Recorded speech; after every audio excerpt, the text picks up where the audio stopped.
سوچنے کی بات، آپ کو کیا لگتا ہے آپ کے مرنے کے بعد آپ کے رشتہ دار، دوست، اولاد اور بہن بھائی آپ کے لیے قرآن پڑھ کر بخشوا لیں گے؟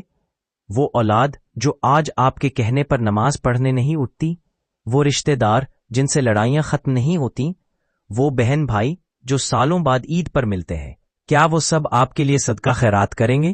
یقین مانیں، یہ خلوص کا زمانہ نہیں رہا۔ لوگ زندوں کو بھولے بیٹھے ہیں تو مرنے کے بعد کون یاد رکھے گا؟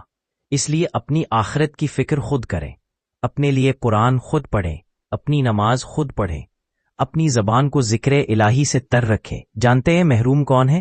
محروم وہ ہے جسے علم ہو کہ اشراق کا وقت 6 گھنٹے ہے اور وہ 2 رکعت بھی نہ پڑھ سکے۔ محروم وہ ہے جو 11 گھنٹے کی رات میں تہجد کی 2 رکعت نہ پڑھ سکے۔ محروم وہ ہے جسے پتا ہو کہ دن رات میں 24 گھنٹے ہیں اور وہ قرآن کا 1 رکوع بھی نہ پڑھ سکے۔ محروم وہ ہے جس کی زبان کبھی تھکتی نہیں مگر وہ اللہ کا ذکر نہ کرے۔ یا اللہ، ہمیں ان محرومیوں سے اپنی پناہ میں لے لے، آمین۔